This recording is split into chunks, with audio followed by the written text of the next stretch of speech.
São João Paulo II, rogai por nós.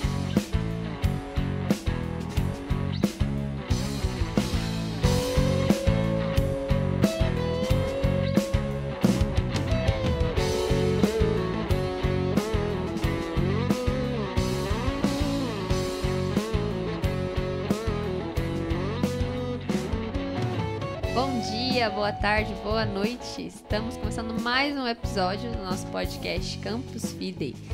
E aqui temos um tempo novo, né? Eu acho que deu para perceber que algumas mudanças aconteceram.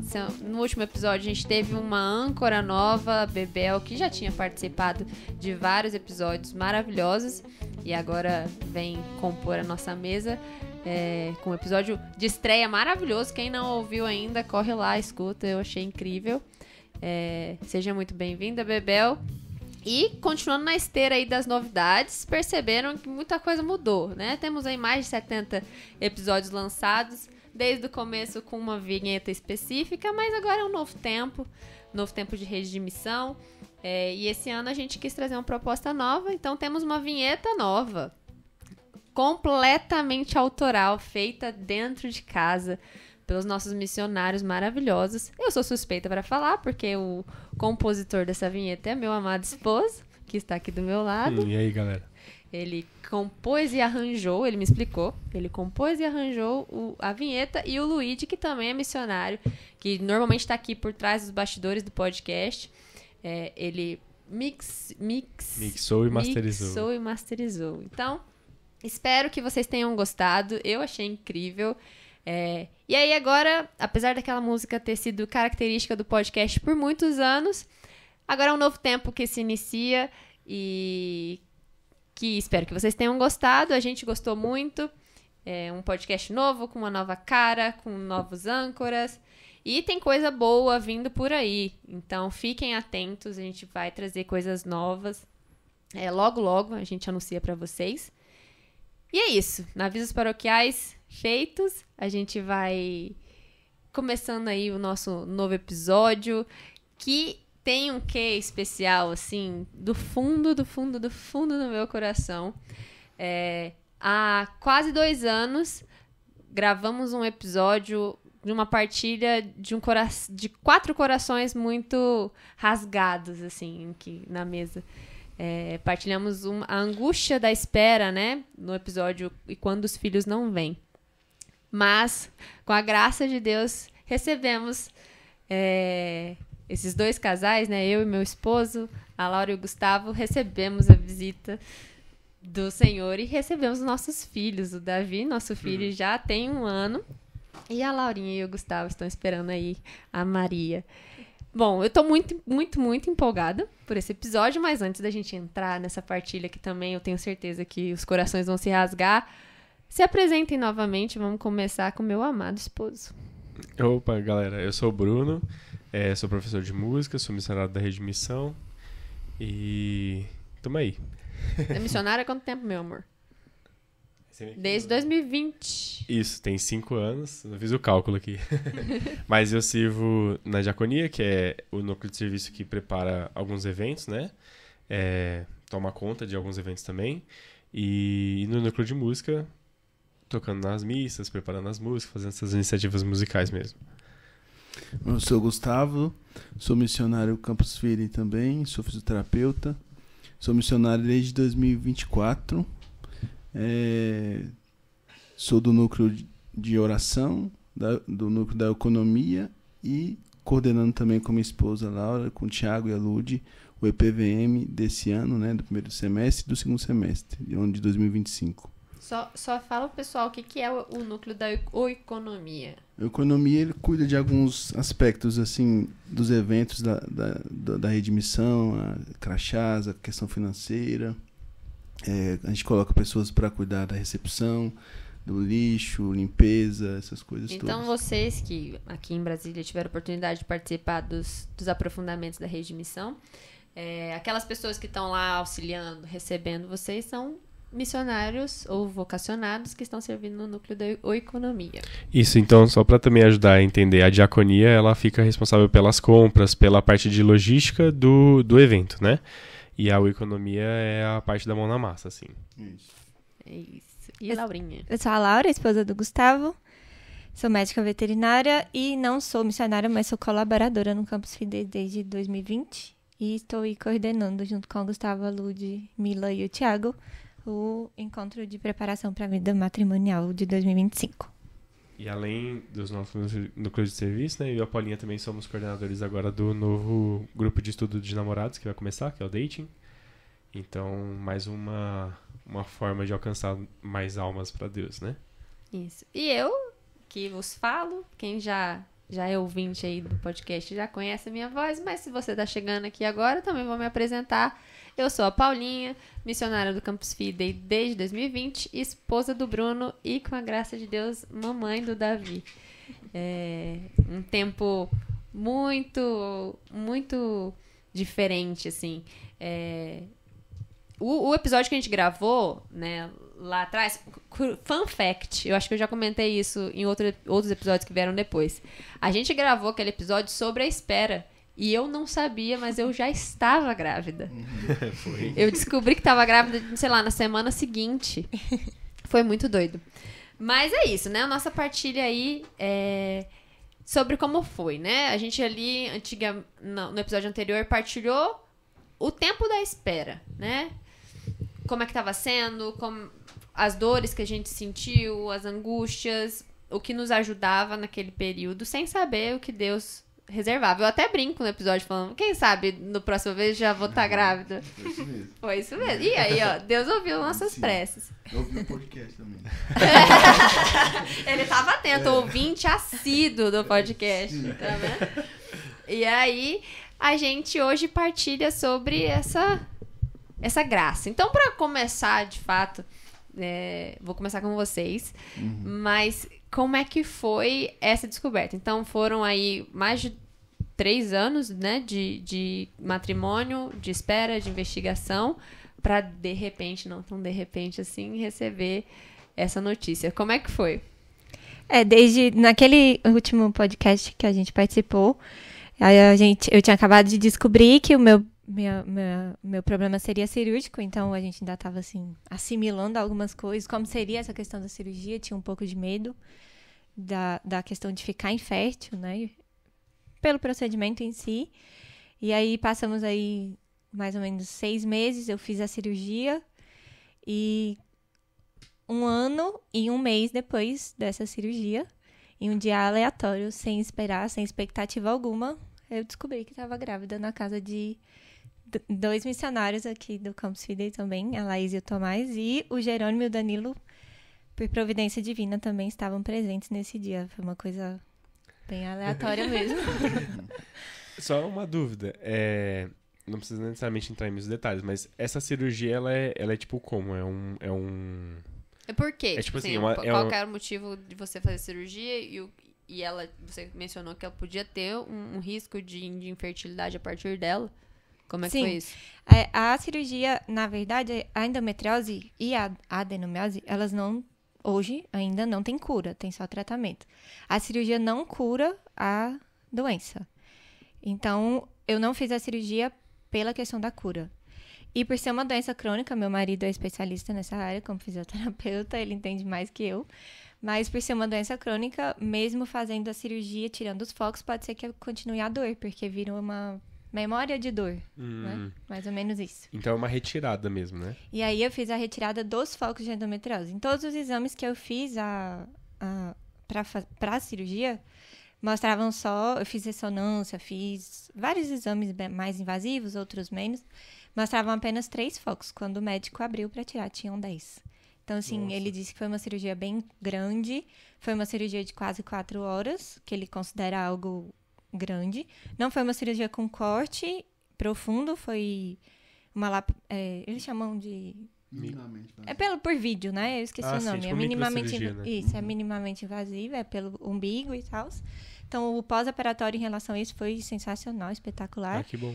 E o médico eu fui um especialista na área de endometriose, que é do Núcleo de Endometriose de Brasília, e ele fez a cirurgia para a questão da fertilidade. Então, ele querendo Deus ou não, queria que eu fosse nele, por algum motivo, talvez até pela conversão dele, não sei, que Deus esteja me escutando. Amém. Mas ele tem uma clínica de fertilização in vitro, então ele focou muito para que eu fizesse a fertilização in vitro. Seria muito mais fácil para mim e para o Gustavo. Não teria essa questão de cirurgia, não passaria pelo medo, o risco cirúrgico, o risco de às vezes perder um ovário, porque eu tinha focos no ovário, então teve que entrar e sair do meu ovário. Já tem uma parte falando sobre isso. Na verdade, um dos focos dele era mais a dor, assim, né? Porque, como a Laura bem falou, a questão da infertilidade, de certa forma, era bom para ele, né? Porque se ela não engravidasse, ela poderia fazer o método que ele queria, etc. Seria uma cliente, né? Sim. Porque tinha alguns focos que ela no abdômen dela, lá mais profundo, que estavam em cima de alguns, por exemplo, tinha no ligamento, outros perto de nervo. Então, esses focos assim mais próximos do nervo, do ligamento, que o ligamento é bem irrigado ali de nervo, então gerava muita dor. Né? É o que causava a dor que ela tinha. No primeiro ano de casada, ela ia ao hospital uma vez por mês. Todos os 12 meses de casado, do primeiro ano de casado, ela ia no hospital uma vez por mês. Todos esses 12 meses, por conta da dor. Caramba! E foi piorando. Até perto da cirurgia, eu tava indo de 15 em 15 dias, porque aí eu também tinha dor na ovulação. Porque quando eu ia ovular, normalmente eu ovulava do ovário esquerdo, que tinha 2 endometriomas bem grandes, então isso acabava alterando. Então, o Dr. Marcelo, ele falou, o meu foco é fertilidade, porque eu posso fazer a cirurgia e não melhorar a dor, mas com certeza trazer um conforto, pelo menos por alguns meses, para que ela tenha uma qualidade de vida. Então, quando eu fiz a cirurgia, a gente fez focado na questão da fertilidade, mas também com a expectativa de que melhorasse essa questão da dor, né? E, graças a Deus, melhorou. Para a cirurgia, eu precisei tomar É importante, eu gosto de falar sobre isso, porque muitas vezes a gente entende... Tem equívocos, né, em relação a essa questão. O anticoncepcional para a Igreja Católica, ele não é bem-vindo para a questão anticoncepção. Mas para tratamento, desde que os cônjuges se abstêm, né, do ato conjugal, é lícito por um tempo determinado. Então, eu tomei anticoncepcional injetável em novembro. O tempo que ficaria de acordo com a bula no meu organismo seriam 3 meses, porém ele ficou até julho, porque o meu ciclo ficou bem desregulado. E os primeiros 6 meses pós-cirurgia, eu fiz a cirurgia em janeiro de 2024, os primeiros 6 meses seriam os mais férteis, vamos dizer assim, que são aqueles meses que a endometriose tem menos risco de voltar. Depois de 6 meses, aumenta o risco de voltar. Só que eu fiz muita atividade física, eu cuidei muito do corpo, fiz fisioterapia pélvica, cuidei muito bem da alimentação. E isso ajuda bastante, com certeza. E também a questão psicológica e emocional estava mais equilibrada. Isso ajuda também muito na questão dessa doença. E quando foi em julho, eu fui numa médica, que eu vou falar o nome dela porque eu indico mesmo, doutora Érica Medeiros, que ela é espetacular, católica aqui de Brasília, trabalha com métodos naturais, e ela tem adenomiose, então ela entende um pouco mais sobre a questão da dor e da doença. E ela foi muito solícita e muito acolhedora, e ela me disse que aqueles 6 meses que tinham passado, para eu não me preocupar com questão de fertilidade, porque eu não estava com o organismo ok, né? Em relação a isso, por conta da ação do anticoncepcional. Então, por isso, em julho, tudo voltou ao normal. Todo o ciclo, eu consegui fazer toda aquela análise que a gente aprende, métodos naturais, MOB e etc. Todos os outros, né, recursos que a gente tem.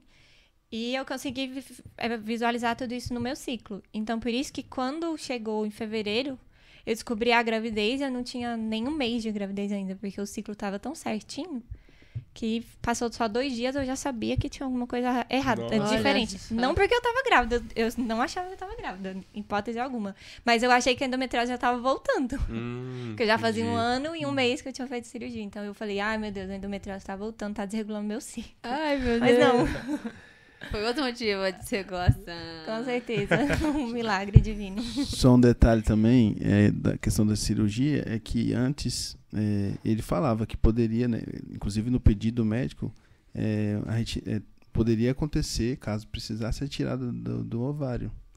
esquerdo, né? Porque estava um pouco obstruído, já ele estava tão pesado assim, com endometriomas assim em volta, que ele desceu assim, ele não estava mais na posição anatômica, né? Ele desceu para perto assim, ele estava fazendo o útero dela girar, inclusive, assim. E isso tu tava bem aderiu à parede, tava uma coisa bem... É por isso que ele, em alguns momentos, ele falava em questão da fertilidade, assim, um pouco mais com ressalvas, né?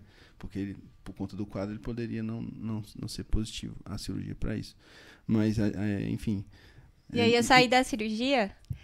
eu entendo um pouco de termo técnico por conta da medicina veterinária. E eu saí da cirurgia, contar essa parte bem rapidinho, ouvindo o enfermeiro falando... Antes da cirurgia, eu estava na espera para ir para a sala. E o enfermeiro perguntou, Laura Castanheira vai para outra enfermeira. Ela vai fazer oforectomia ou oforotomia? Que são dois termos muito parecidos, mas um significa a entrada e saída do ovário, e o outro significa retirada do ovário. Socorro! E aí eu escutei ele falando o termo que significaria a retirada do ovário. E aí eu, mais que depressa, gritei, não, eu não vou fazer. Já a pessoa, a Laura tá lá, tipo assim, já tomando a anestesia, já pagando, assim, escuta um nome errado e fala, não! Só que, socorro, Deus me livre, né? Eu escutei aquilo, eu falei, não, pelo amor de Deus, eu não vou fazer retirada do ovário. Aí ele, acho que nem ele entendia muito sobre o termo. Eu falei, eu não vou fazer retirada do ovário, é só porque eu tenho endometrioma. Então vai entrar e sair, só vai fazer retirada se acontecer uma hemorragia, alguma coisa muito cabulosa na hora da cirurgia. Mas o objetivo da cirurgia é manter todos os meus órgãos. Ele, não, tá bom. Só que beleza, passou isso. Fui pra cirurgia, o Dr. Marcelo fez a cirurgia e tudo mais. Não falou com o Gustavo pra cirurgia, então eu imaginei, tá tudo certo, tudo ok. Só que aí, na hora da recuperação, eu tava naquela volta, acorda, não acorda. Eu escutei outro enfermeiro afirmando que eu tinha feito a retirada do ovário, no termo técnico. Meu né? Deus do céu. E aí eu não conseguia não sabia falar. O que tava falando, basicamente. E eu não conseguia falar pra... Não, moço, eu acho que não é bem assim e tal. Eu, gente, mas... Tá, tudo bem. Se Deus quis assim, era porque era pra ser assim. Eu fiz muita oração, recebi a unção dos enfermos no dia anterior, foi uma graça... Nossa, que bom. Excelente. Nossa, me trouxe muita calmaria. E nesse dia da cirurgia, eu tava com muito medo de fazer a cirurgia uns dias antes. E aí a Mayara, que é missionária também do Campus City, ela já fez essa cirurgia, eu fui conversar com ela e ela me disse para eu ir ao padre e pedir a unção dos enfermos, e que a partir daquele momento eu literalmente entregaria minha vida, minhas angústias nas mãos de Deus, e foi assim foi feito. Então, se eu morresse ali na cirurgia, minha vida estava entregue, eu estava grata, eu já tinha feito até um mini vídeo pro Gustavo, caso Deus me resolvesse me levar. Toda cirurgia tem um risco, mas essa cirurgia tinha um risco baixíssimo de Mas é porque eu tenho muito medo de anestesia. E muito medo de morrer. E era entubada, tinha que entubar. Eu falei, cara, eu nunca fui entubada na minha vida. Mas acho a Laura muito preparada, viu? Muito preparada. Eu fico imaginando o Gustavo do outro lado, pô. A Laura lá gravando vídeo, póstumo já. Eu tô tranquilo, entendeu? O Gustavo devia estar arrancando os poucos cabelos que sobra dele. Cara, como a gente é da área, a gente vê que não tem, assim... Ele tava bem tranquilo. Eu comecei a preocupar, tanto que ela tava preocupada. Então eu comecei a entrar, né, na onda, assim. Eu falei, meu Deus é o nosso apego à vida. Exatamente. Enfim, né, humanos, pecadores. Sim. Eu sei que a partir daquele momento da unção dos enfermos, que eu realmente me entreguei pra Deus, literalmente, ali me trouxe uma paz e uma calma que ela se manteve comigo até hoje. Você veio mesmo com 2 enfermeiros falando coisa errada. Eu tava firme que não tinha tirado meu ovário, não tava nem aí. E quando eu saí, a primeira coisa que eu perguntei pro Gustavo foi: o doutor Marcelo falou com você? Não, tá tudo bem, o doutor Marcelo falou comigo, não. Então eu pensei, se tivesse acontecido algum risco, a primeira coisa que ele faria, com certeza, era falar com meu marido. Enfim, passou tudo isso, veio uma médica, eu saí da cirurgia, era 11h30, meio-dia e pouco, veio uma médica, e ela afirmou que eu tinha feito a retirada do ovário esquerdo. Meu Deus, pô, que é isso? E assim, durante muito tempo, eu ovulei somente do ovário esquerdo, por mais que tivesse 2 endometriomas. Exatamente. Então, tava tentando mexer com minha questão psicológica, emocional, provações da vida. E a gente se manteve firme, tranquilo, e aí... Isso foi meio-dia de um dia. No outro dia, às 7h30 da manhã, o Dr. Marcelo foi nos visitar. E aí a gente perguntou se tinha feito alguma retirada de algum órgão. E ele, não tiramos nada. A cirurgia foi bem grande, mas tá tudo aí dentro. Então, a gente se manteve tranquilo, mas ainda assim, né? Uma dúvida, outra. Então, são as provações da vida. Nossa, e que provação. Porque, Nossa Senhora. né, 3 Eu tô aqui afirmações aflita. A Laura falando a gente tava tranquila. Eu tô aqui misericórdia. Olha, isso é um testemunho muito grande da eficácia da unção dos enfermos também, né? Porque, de Com fato, certeza. funciona, assim, essa confiança em Deus, né? E uma coisa que eu... Isso só é mérito divino, não é? Nossa. ponto que... Eu acho que é esse o ponto, assim. Eu... Já estudando também sobre as coisas, eu antes disso, né? Antes de estudar, achava que a unção dos enfermos era para que você tivesse cura de algo, ou era a minha imaginação na época era que era algo material, né? E a unção dos enfermos não serve, né? Pode ser que venha a graça da cura com a unção, mas não é o objetivo, né? O objetivo é espiritual, é fazer com que você não desapegue de Deus, não perca a esperança em Deus, né? E eu acho que esse é um testemunho muito forte, de que mesmo vindo provações tão diretas como essa, né? Vocês conseguiram se manter firmes. Isso é de fato muito bonito. Já eu achava que a unção dos enfermos é tipo, tá morrendo. A maioria das Tá das morrendo, pessoas- toma a unção dos enfermos, entendeu? Pelo menos já vai direto. Sim. Era essa a ideia que eu tinha. Mas aprendemos de uma forma muito didática pra que serve de fato a unção dos enfermos. Mas beleza, isso então foi todo o processo que vocês passaram pra que pudesse vir o baby, Mariazinha, que tá aí no ventre da Laurinha. Antes da gente entrar em mais detalhes do pós, já eu e o Bruno, né, vamos manter aí no pré-descoberta.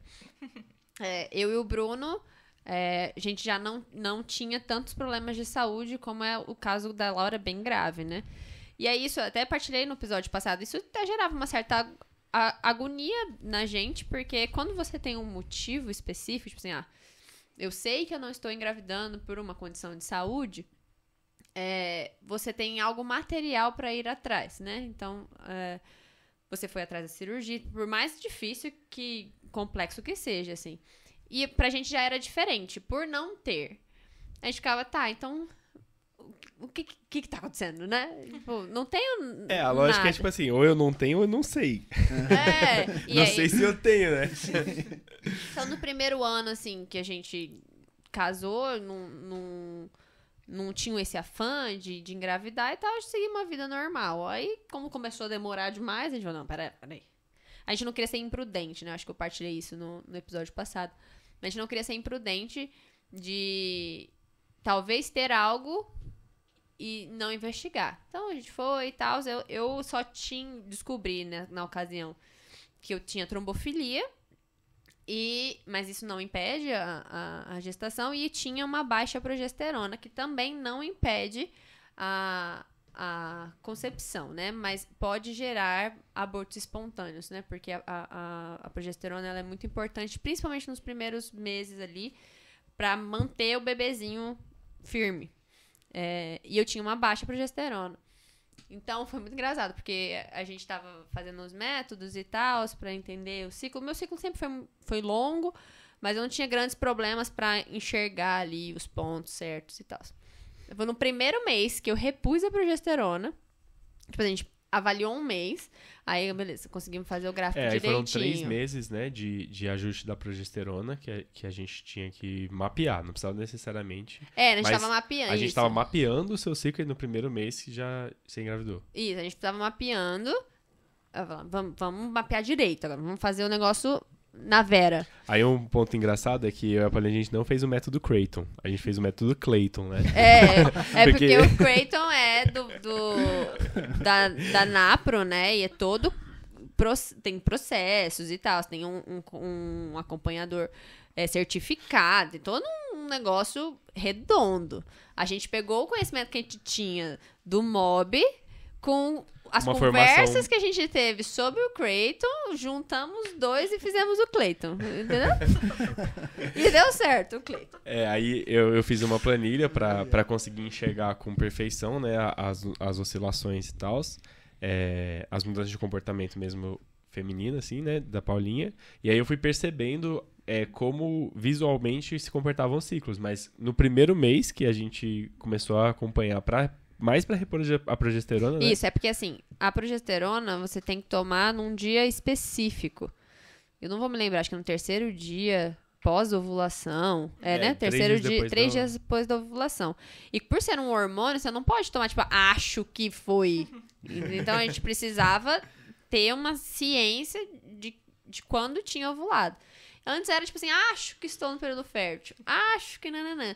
Então a gente precisou olhar pro método direitinho, fazer bonitinho pra agora a gente ter certeza, já entendi meu padrão, tenho segurança de tomar.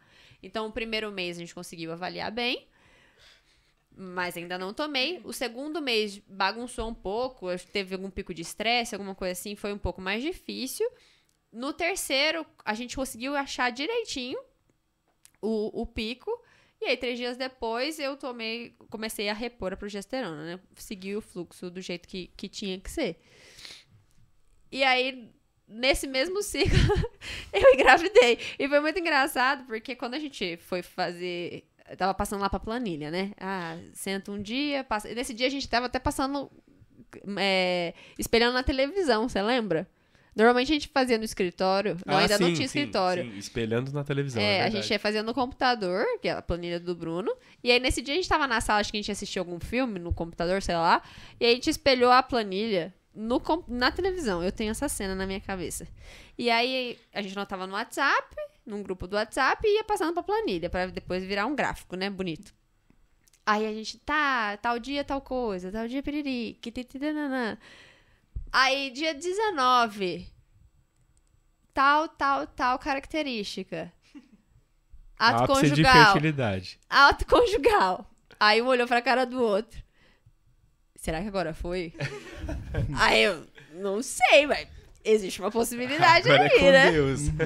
E, tipo assim, a gente não fez, tipo assim, a gente poderia fazer, né? Olhar o gráfico, estamos acompanhando aqui, tipo, estou no meu período fértil, teremos ato conjugal porque eu estou no meu período fértil tentando engravidar. Não, foi o que aconteceu. Aconteceu, entendeu? A vida conjugal acontecendo ali. A gente ali. preencheu a planilha depois de ter passado essa data. Então, a gente, tipo, meio que bateu o olho e falou, eita, aconteceu isso, né? Não foi se programamos para... Calhou de termos ato conjugal no período fértil. Aí a gente já ficou tipo assim, será? Mas isso já tinha acontecido outras vezes. Aí, beleza, repus a progesterona, parará. Isso ali, lá pelo dia 19, 20 de setembro. Aí, a gente seguiu a vida. Porque isso já que tinha acontecido outras vezes. Tipo assim, amor, acho que já teve ato conjugal, tava fértil. Mas não consolidava, né? Não virava um bebê depois. E aí, a gente seguiu a vida. Gravamos podcast, partilhamos várias vezes sobre a angústia da espera, irananã. E aí, quando chegou no fim do mês, era pra minha menstruação vir. Meu ciclo normalmente é muito longo, ele tem 30, 31 dias. Aí um ponto, Dona Paulinha, do nada, vou dormir. 2 horas da tarde, falei, mas tem alguma coisa esquisita, porque a Paulinha não dorme assim. E quando ela dorme 15 minutos e acorda de boa. Se eu dormir assim, eu morro, né? Eu tenho que dormir pelo menos 1 hora. Aí ela falou, vou dormir, achando que ela ia dormir 10, 15 minutos. Aí, do nada, 4 horas da tarde, cadê a Paulinha? Não, e trabalhando, bicho, eu apagava no meio do dia, assim. Tipo, eu Aí falava, amor, eu tô muito cansada, a gente essa precisa tá dormir mais cedo. A gente precisa dormir mais cedo. Eu muito cansada. Nossa, bateu uma leseira depois do almoço.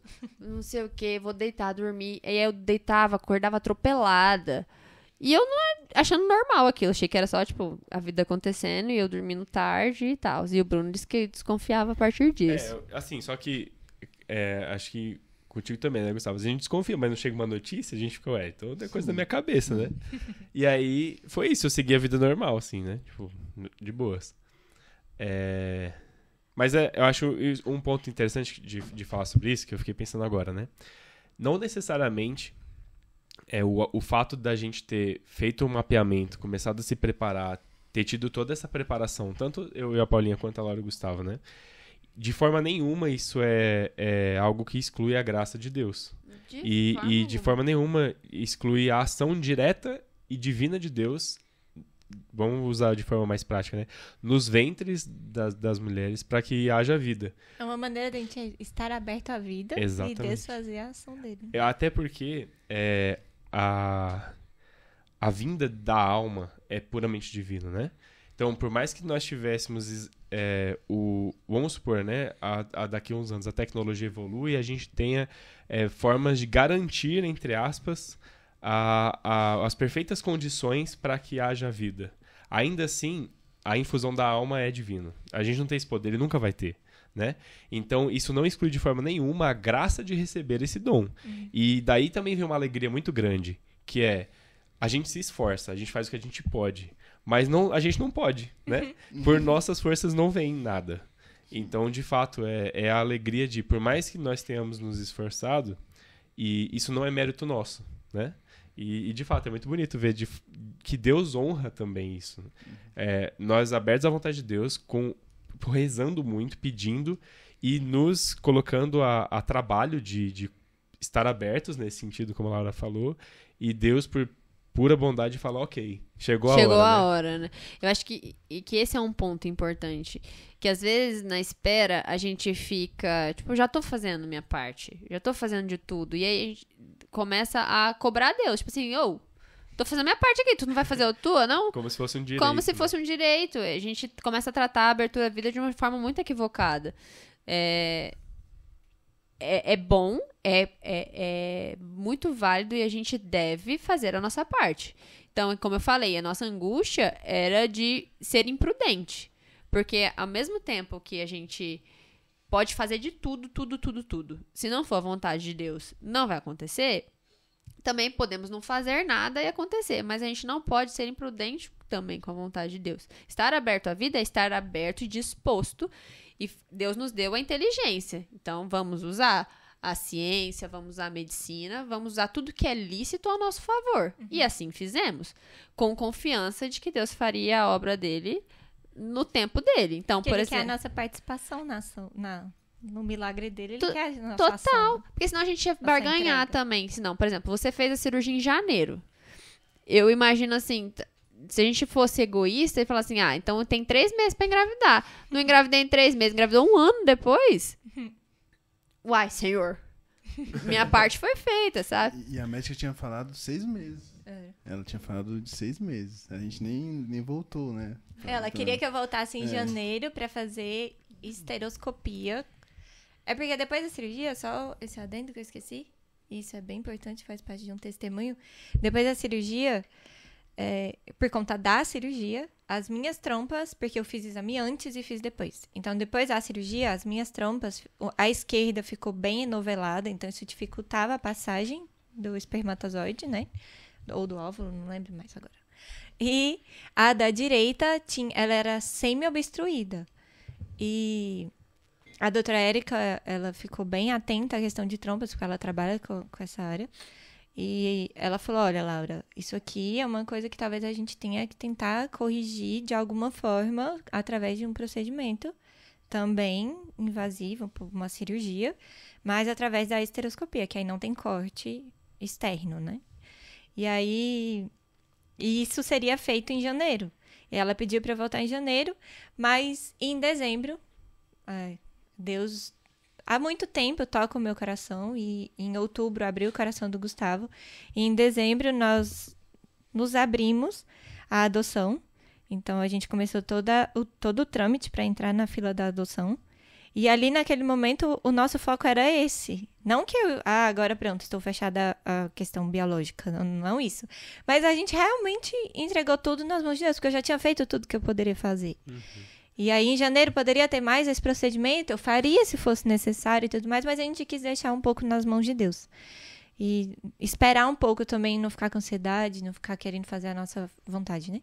E aí, em dezembro, nós nos abrimos para adoção. Na verdade, a Laura sempre foi aberta, desde pequenininha, né? É para não parecer que a adoção... veio porque não veio o filho biológico. Veio como uma substituição pro filho biológico, né?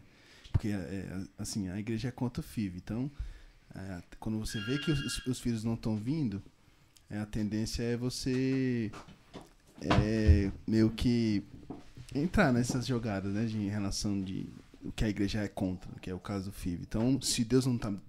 igual você falava agora recentemente, eu tô fazendo minha parte e Deus não tá me ouvindo. Então, eu vou usar minhas próprias mãos. Vou usar a ciência a meu favor e vou confrontar, de certa forma, assim, a vontade de Deus. E aí, não, mas a igreja é contra. Então, pode ser que a pessoa use a adoção para isso. Também, de uma forma, assim, bonita, por fora, mas por dentro pode ter essa intenção. Né? E como tudo, né? Tipo assim, a intenção do coração da gente, o ser humano, ele é muito... O pecado original, ele grita, né? Uhum. Então, ao mesmo tempo que a pessoa pode usar FIV como tentar controlar a vontade de Deus, pode usar a adoção e pode usar os filhos biológicos também. Sim. É uma coisa muito doida isso, mas continua. E aí, a Laura, desde pequenininha, já pedia pra mãe dela a questão de ter irmãos adotados, né? E aí, ela manteve isso no coração dela sempre. Eu nunca fui... Como no primeiro episódio do podcast eu falava, né? Que não tinha essa questão de ter sonho de ser pai, né? Então... talvez eu não fosse aberto em nenhum ponto, eu não sei, nunca parei para analisar, né? Mas eu não tinha essa abertura da adoção, enfim, achava estranho, uma criança que a gente não conhece dentro da sua casa, aquela coisa. Até que chegou um ponto dela mostrar um vídeo de um casal que adotou uma criancinha recém-nascida. E aquilo abriu meu coração mais ainda. Já estava abrindo de outras formas, eu estava rezando, e aquilo abriu mais ainda, porque uma criança ali, novinha, vulnerável, ali, você tem o tempo de criar o vínculo e tudo, né? E aquilo abriu meu coração. Não que agora venha. Pode ser que não venha uma criança recém-nascida na adoção. Porque a gente vai manter, né? Mesmo a Maria vindo, a gente vai manter, né? A questão da adoção. A gente vai fazer alguns ajustes em relação burocráticos, mas a gente vai manter. E é isso. Aí depois, quer continuar? E aí isso foi em dezembro. Aí nós anunciamos...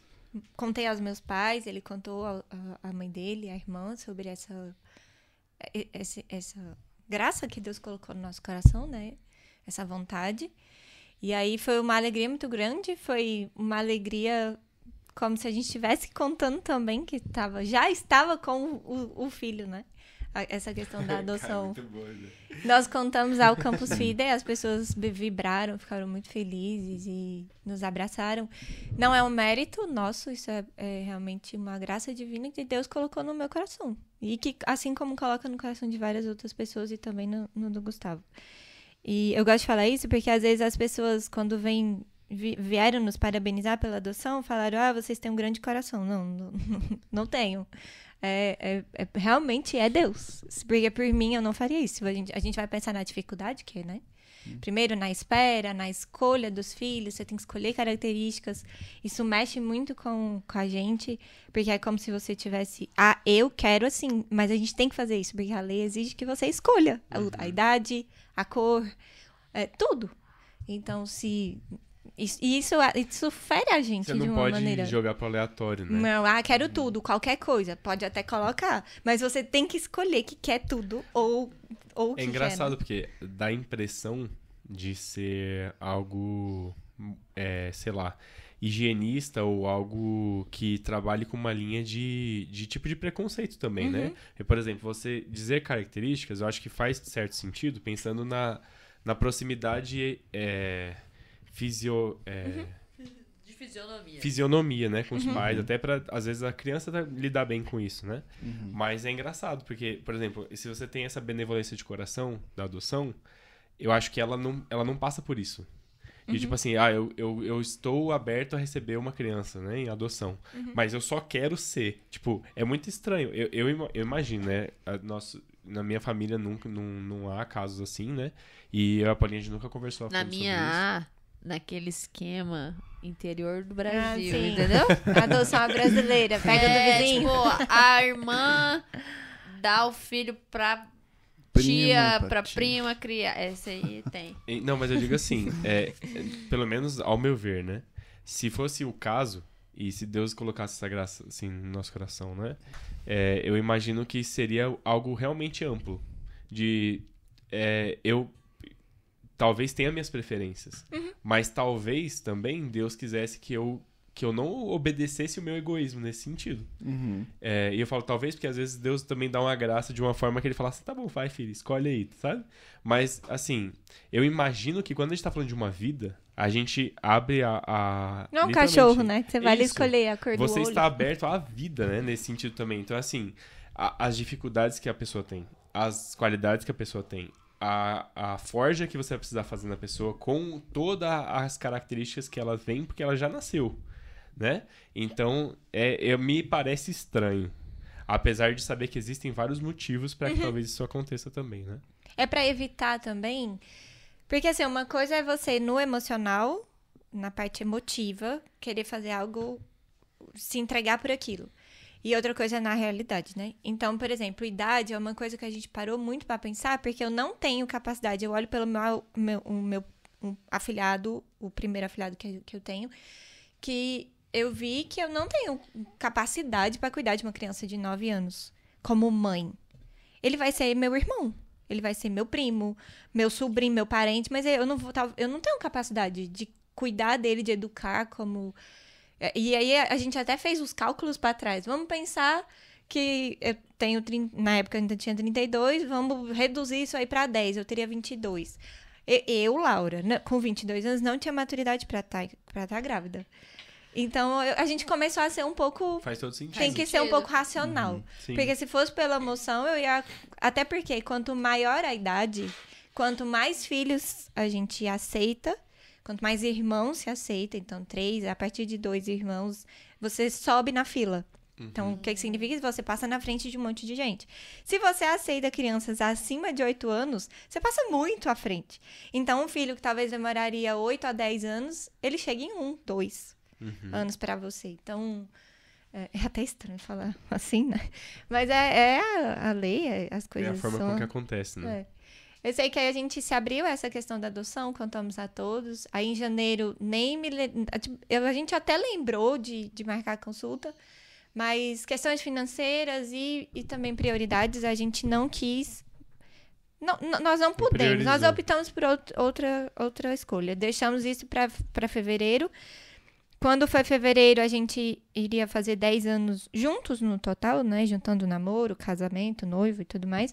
E a gente queria comemorar aquela data, então ainda teve mais isso. A gente priorizou um pouco o romantismo também, essa união conjugal. E tentei marcar a consulta para março, mas aí só teria para final de abril.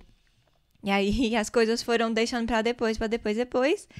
E em fevereiro, o Gustavo gripou, adoeceu. Eu vou partilhar uma coisa muito conjugal, mas que também não deixa de ser um testemunho, sem entrar muito no assunto.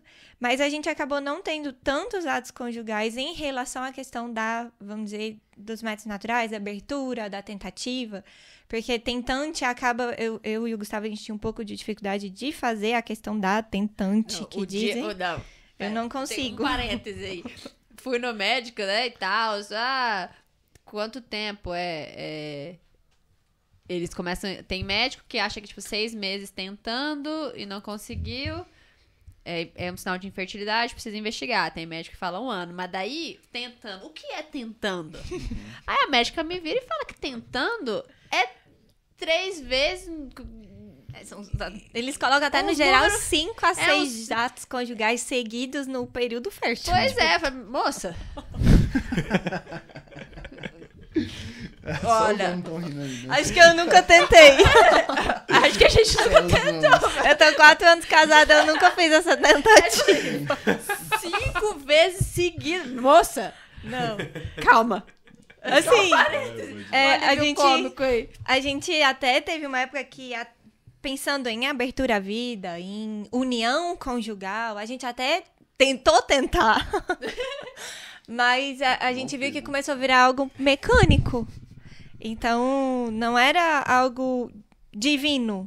Eu acho que esse é o ponto. Atrapalhava um pouco, existe sabe? um limiar ali que, se você começa a pensar só na procriação, você afasta o lado unitivo. Com certeza. E aí, pra se tornar algo de fato mecânico e algo desumano também é muito rápido. Porque se a gente começa a pensar no ato conjugal só como um meio para um fim, no sentido prático da coisa, isso afasta, acho que também a dimensão da dignidade humana nesse ponto, né? Sim. Então, às vezes pra medicina, eles estão lidando a gente como se a gente fosse bicho. É tipo assim, bicho, ó, literalmente, né? Bicho. Se você fizer 1 mais 1 vai dar 2, então vai. Aí, calma, não é bem assim, né? Sim. Mas continua, aí chegou fevereiro e E aí chegou nem foi. fevereiro, não teve toda essa questão. E a gente teve um pouco... O Gustavo estava começando a trabalhar mais vezes no trabalho, então ele estava bem cansado. E eu também estava com algumas alterações, eu estava sentindo que meu corpo estava ficando inflamado de novo, então eu estava sentindo algumas dores. Então, tudo isso mexe um pouco também com o emocional. Então, acabou que a gente não teve, né, tanta abertura assim, através dos atos conjugais. E, então, se tem uma coisa que eu não esperava, se tem um mês que eu não esperava, nós não esperávamos que essa gravidez acontecesse, com certeza foi o mês de fevereiro.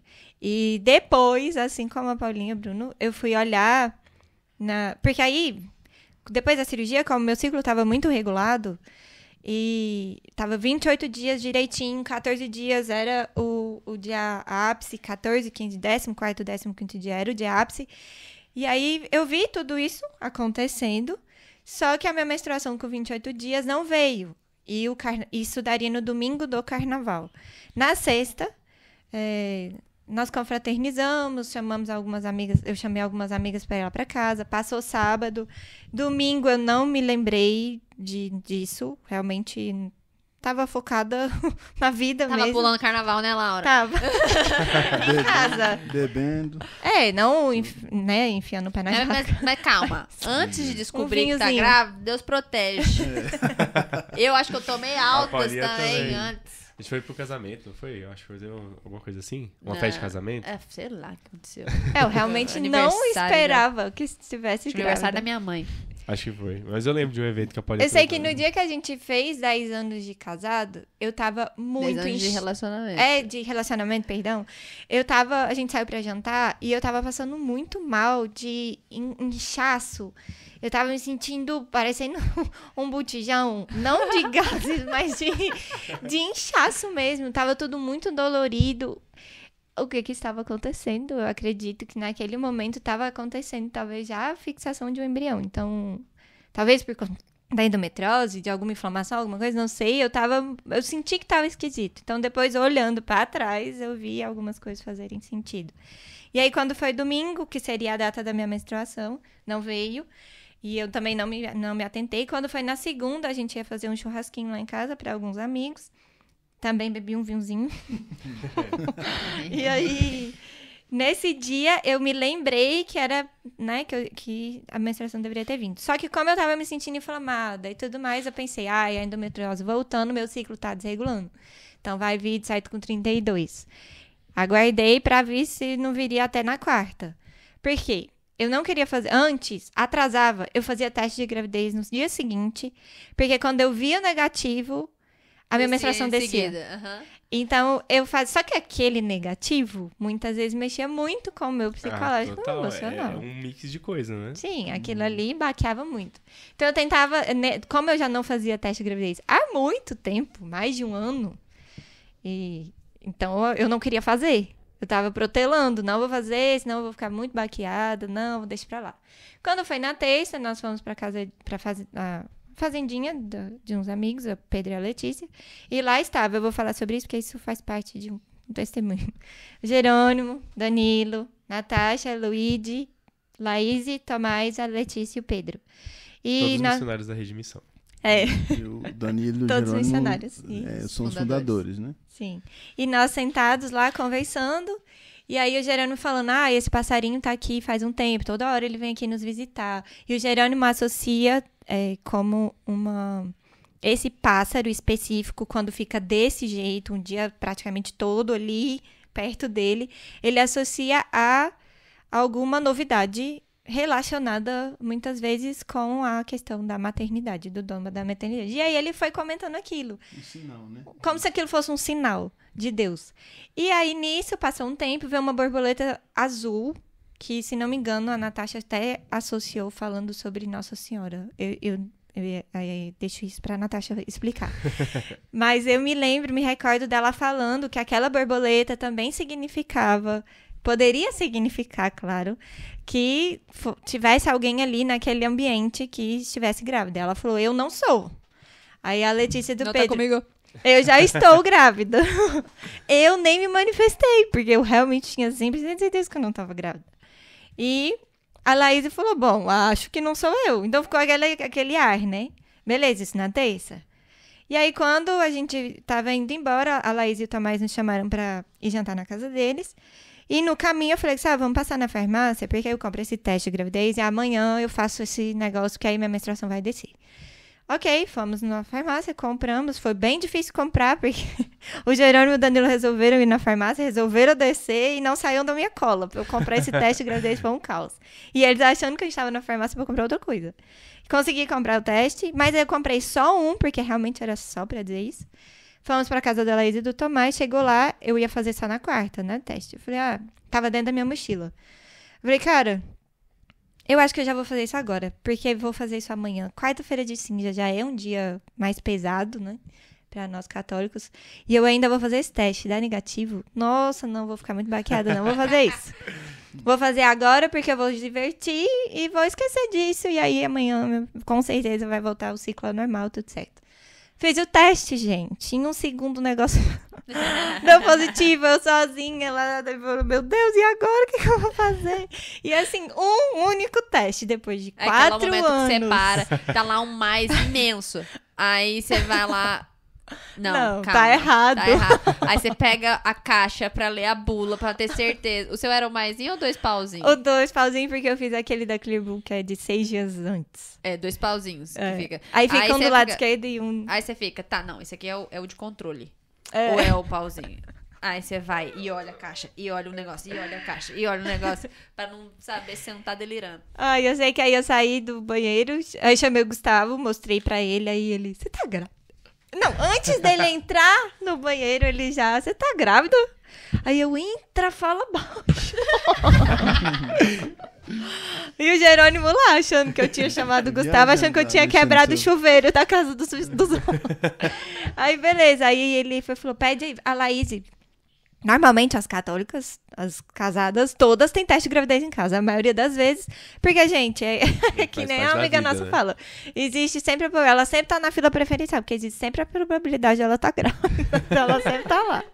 Então, é por isso sempre tem um teste de gravidez pra caso seja necessário. Já começar, né? Tomar as providências.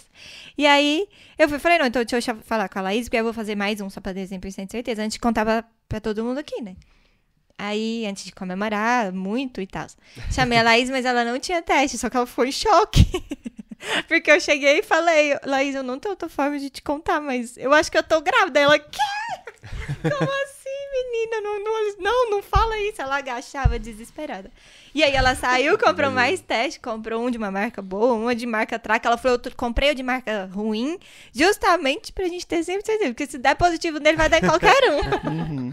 E aí eu fiz os 2 testes, realmente deu positivo, óbvio. É muito, muito difícil dar um falso positivo, né? E aí... A gente saiu, aí tem vídeos, né? Já tá na rede social. A gente contou pra eles, a gente aí rezou, contamos a eles. O Jerônimo rezou, a gente foi bem bonito. De oração lá na casa dela. Foi bem bonito. E tem um aspecto espiritual também, é que assim, a Laura, como talvez é uma coisa que mexe mais com a mulher, então, como esse processo é doloroso, então, em alguns momentos ela tinha oscilações em relação à fé e etc. E o homem, talvez, com essa questão, consegue ter um pouco mais de equilíbrio em relação à fé. Então, eu sempre tive a certeza que ia ter um filho. Mesmo que fosse biológico mesmo. Sempre tive essa certeza. E sempre tinha no meu coração isso. Eu partilhava com o Henrique, os meninos. Eu lembro que você já tinha falado comigo isso. Eu falava, né? Então, eu falava muito. A gente vai ter, não sei a hora, não sei o momento, né? Mas a gente vai ter. E aí, no dia que aconteceu, eu achei até que poderia vir. Eu tava sentindo que em 2025 a gente seria... Teve um dia, né, inclusive, que eu tava em casa. Tava uma semana muito espiritualizada. Em janeiro. Indo muito à missa, me alimentando muito, muito próximo de Cristo, de Deus. E do nada eu senti, Laura, tá chegando a hora da gente ser... Fui lá no quarto, tava no outro quarto, fui no quarto que ela tava se arrumando, sentei na cama e o Espírito Santo em mim, assim, bem forte. E eu falei pra ela, acho que tá chegando a hora da gente sermos pais. Puta, aí tu me quebra, Gustavo. Cara, foi muito forte, assim. Aí, mas como a gente tava naquele processo da adoção, eu achava que poderia ser a questão do filho adotivo, né?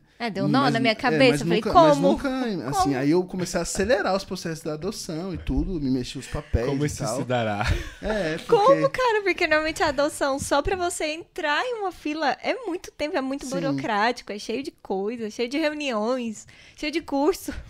E aí a gente começou a aprofundar um pouco mais essa questão da adoção e tudo. E aí a gente teve uma partilha com a Laila e o Vinícius, né, que são do Imago Dei, um casal muito famoso, né, no meio católico, entre nós também, estudam bem a teologia do corpo. E a gente teve uma E eles partilha com adotaram eles. 3 crianças ano passado. Isso, em que eles julho. estão há 10 anos, se eu não me engano, sofrendo com a questão da infertilidade. Então a gente teve uma partilha de 2h30 com eles. E era uma sexta-feira à noite, assim. E aí foi muito boa, etc. E aí ele começou a falar, um dos vários pontos, inclusive um deles eu partilhei com a rede, né? Da questão da paternidade e maternidade espiritual, né? De não ser só filhos biológicos, mas o irmão do lado, a sua comunidade. Você cuidar da sua comunidade, você cuidar do irmão também é uma forma de você exercer a paternidade espiritual, né? Foi muito falado isso para nós. E veio também a coordenação do E encontro de veio a preparação coordenação, para a vida E matrimonial. ele falou que os casais do EPVM que a gente estava assumindo também eram como filhos espirituais. Pra gente pra quem acolher estudar. eles, né? Como Isso, filhos que espirituais. Deus nos chamava para acolhê-los ali também naquele momento e exercer essa paternidade e maternidade espiritual. E aí ele falou, e vocês já conversaram entre vocês? Já tiveram já tiveram conversas sinceras em relação à futura gravidez, à infertilidade, etc. E a Laura, a gente é muito aberta, a gente conversa sobre tudo. Mas teve um momento assim que a gente conversando sobre isso, depois da partilha, 1 dia ou 3 dias depois. Ela partilhou comigo assim... É porque quando eu estava na faculdade, tinha acabado de formar, Isso. ele me falou com muita convicção de que eu passaria na residência que eu fiz a prova para veterinária. Mas eu sabia, no fundo, eu sabia que aquilo não era pra mim. Porque eu tava no momento da fé que exigia muito de nós. E que se eu passasse nessa residência, eu não daria conta de estar com a fé equilibrada naquele momento, junto com a quantidade de trabalho que eu teria que fazer. E ele falou com muita convicção, então eu pus na minha cabeça, então eu vou passar, tá tranquilo.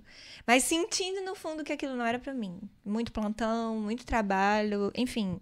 A maioria das pessoas que entram nessa residência, nesse lugar, elas acabam terminando os relacionamentos, porque é uma coisa muito pesada. E, enfim, eu acho que tem outras coisas também que a gente acaba colocando no trabalho, muda a ordem, né? Hierarquia das das coisas. prioridades. E aí eu não passei. Então eu fiquei com aquele sentimento, mas ele falou que tinha 100% de certeza que eu ia passar e eu não passei. Fake news. E agora? Então eu associo. E aí com isso eu comecei a ficar mais atenta com as coisas que ele também falava, que nem tudo que ele falava é uma coisa talvez emocional, não daquilo que Deus está tocando. Eu também precisava valorizar aquilo que Deus estava me mostrando. Porque eu sabia que eu não ia passar, porque tinha os motivos para eu não passar. E ainda assim, eu botei na minha cabeça que eu ia passar, porque ele falou que eu ia. Então, aí, nisso, ele falou dessa questão da gravidez. E aí ela ficou com medo da minha certeza, a minha fé com relação à gravidez também ser uma falha. Mas Tipo não assim, poder gerar uma frustração, algo do tipo. Né? Mas como eu partilhei pelo podcast, eu não tinha um sonho de ser pai. Então, como a Laura partilhou que poderia ser infértil, então eu Pacificou isso no seu coração. se viesse, ótimo, maravilha. Se também não viesse, eu vou ser feliz também. E Deus vai mostrar um caminho pra nós, pra gente viver. Então, não tinha por que eu estar emocionalmente envolvido nessa certeza de ter um filho biológico, né? Não, isso era meu eu, né? Isso era dele. Aí, enfim, eu fiquei encucado com aquilo, cara. Eu falei, cara, imagina se eu estiver errado. Vai virar um caos. Então, Tadinho. Aí, Dó. o Frei Gilson, ele reza o terço, o rosário, só nas quaresmas, né? Às 4 da manhã, né? Às Sim. 4 da manhã. Mas aí o Instituto Rest é isso. da irmã Kelly Patrícia, eles rezam todos os dias do ano, né?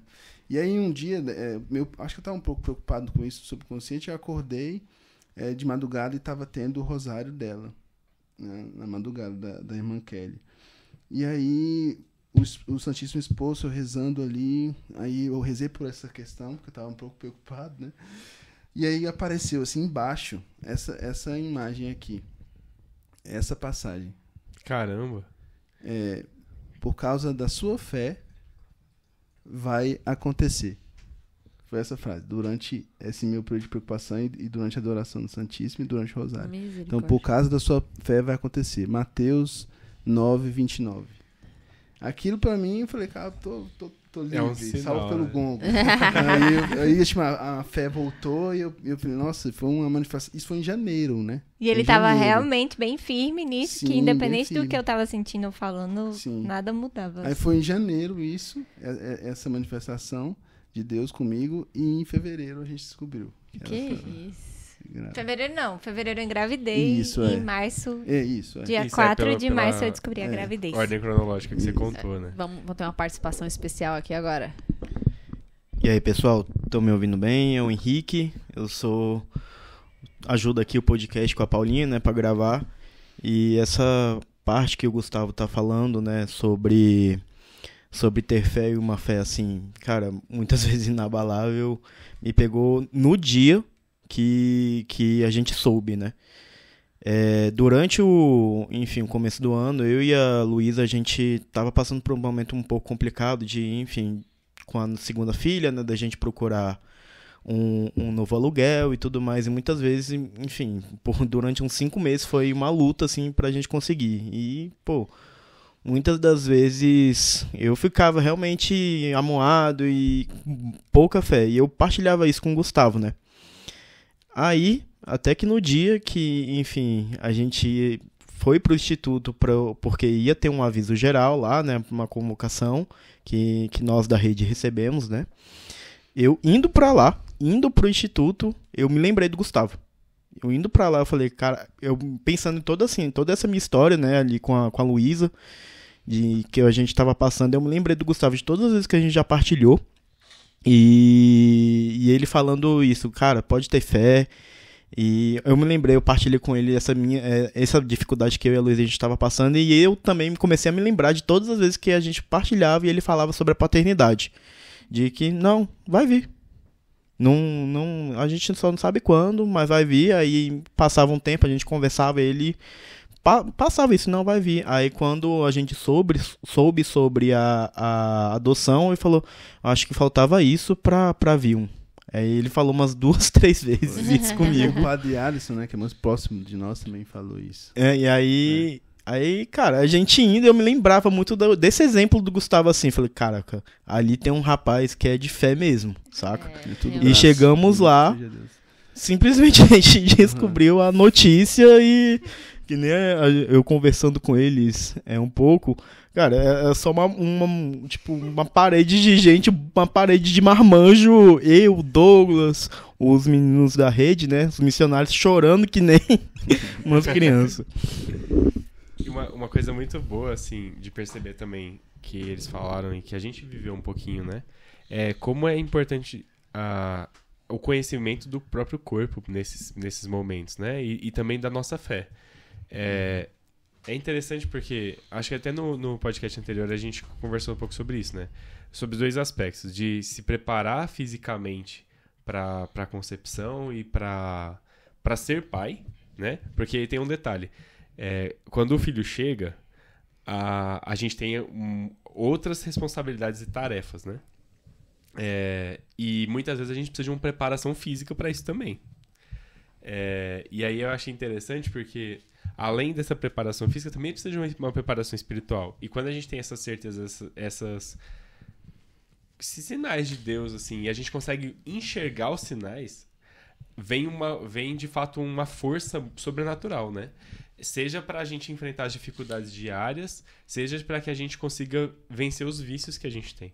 Um dos sinais que também foram muito bonitos, assim, da vida do Davi, que é o nosso filho, foi... A gente também partilhava sempre com os irmãos na época, né? Que a gente tava aberto à vida, que a gente queria a graça de um filho e tal. E a gente, assim... Ixi, a galera da rede rezou novena demais. As pessoas rezaram muito mais por essa graça do que nós mesmos. Sim. Essa é a real, assim. Viver em comunidade tem uma mística muito profunda que nos sustenta, assim. Acho que até quando eu não acreditava ou quando eu, às vezes, nem tanto desejava, os outros ansiavam mais por mim, mas não por uma... Tipo assim, casou, tem que ter filho. Ou então eu quero muito que ela seja feliz, ponto. Eu quero que ela esteja com Deus. Eu acho que era essa a vontade das pessoas. Que ela receba essa graça para que ela se aproxime de Deus. Eu lembro uma vez que eu partilhava, era um encontro lá na Rede Missão, só dos casais e alguma formação que eu já estava dando.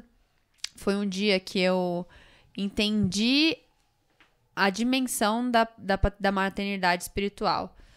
Que um casal que na época era um casal do dating, que um dia a gente sentou numa mesa e contou a nossa história sem pretensão nenhuma, contou a história da gente no dating, na vida, e aí eu encontrei com ele na porta antes de começar o aprofundamento lá com o G.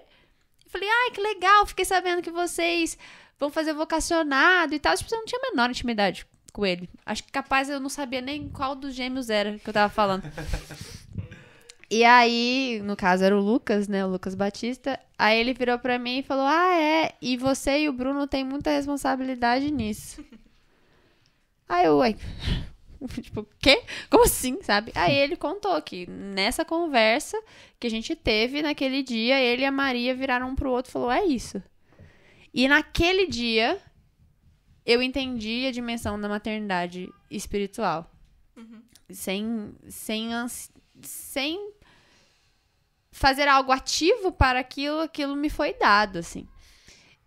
A nós, né? E hoje a gente tem uma relação muito próxima, assim, do Lucas e da Maria, nesse sentido. E aí eu lembro de estar rolando a partilha e eu fui falar isso e me emocionei. Né, da espera e tudo mais. Mas dentro do meu coração não era um choro, tipo assim, ai, meu Deus, não sou mãe ainda. Não, eu me emocionei porque aquele momento com o Lucas foi emocionante, entendeu? E aí eu acho que as pessoas um pouco se compadeceram da espera ali. Acharam que ela tava chorando de tristeza. Mas é isso que é bonito, sabe? A vida em comunidade, é isso que você falou, as pessoas desejavam que a gente experienciasse essa felicidade não de uma maneira fútil, mas de uma maneira espiritualmente muito profunda. E eu lembro da Mayara olhar pra mim depois de tudo, né? Vim chorando, eu já tava chorando, ela chorando também. A Mayara e o Matheus tiveram uma perda gestacional, né? E aí ela falava assim pra mim, eu não posso te dizer que eu sei o que você tá passando. Eu sei o que é perder um filho, mas eu não sei o que é não tê-lo. Mas saiba que eu vou rezar por você, para que você possa receber essa graça. E eu lembro de, tipo assim, pensar, cara, eu tô chorando aqui por uma ocasião, mas como que as pessoas estão sentindo isso mais do que eu? Mas não falo de um jeito ruim, era verdadeiramente assim, enquanto eu não estava pronta para desejar aquilo que Deus queria que meu coração desejasse, os meus irmãos estavam desejando por mim. Os meus irmãos rezavam por mim. E, cara, nesses anos de espera foram tantas partilhas de gente que a gente nem esperava. Tinha um casal que a gente coordenou no grupo de noivos. E ela é muito devota de Santa Terezinha, do Menino Jesus. Muitos missionários são devotos de Santa Terezinha. E nós nem somos, assim... Eu e o Bruno não somos um casal de novena. E tem uma galera que é, assim, mas a gente sempre começa e pula 3 dias e esquece. E eu lembro que a gente tava coordenando o grupo de noivos, acho que na ocasião, e a Grazi veio e falou, rezei muito por você. Aí jogou, dorme com esse barulho, entendeu? Isso foi bastante tempo antes de eu engravidar. E aí ela falou que tinha uma coisa pra contar pra gente, mas só podia contar depois de um tempo. Depois de um tempo. Aí, tipo assim, muito tempo depois, ela veio falar o que é ela. Ela disse que nós não éramos tão próximos. Nós tínhamos uma boa relação ali de convívio uma vez por mês no grupo de estudo de noivos. Tinha uma simpatia um pelo outro e tal. Acho que aí a gente já tava no family. Isso foi isso. Ela teve essa questão. Acho que ela tava no curso de noivos. Sei lá, um ano depois, meses depois, ela veio pra tirar o que é que ela tinha sentido. Ela disse que tava numa adoração na paróquia dela. E simplesmente do nada, veio eu e o Bruno na cabeça dela. E como eu falei, nós não éramos amigos. Tipo assim, não é como se eu estivesse numa adoração e lembrasse a vontade da Laura e do Gustavo de serem pais. Ela disse que, tipo assim, ela via a nossa imagem e rezava por nós, pra Santa Terezinha. E aí, na redimissão, a galera fez... Ixi, teve gente que fez novena pra São Miguel Arcanjo, Santa Terezinha.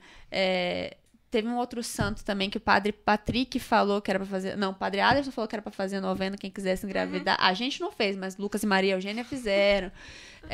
Uma galera. E aí, tava rolando a novena de Santa Terezinha, né? Santa Terezinha, dia de Santa Terezinha, dia 1º de outubro.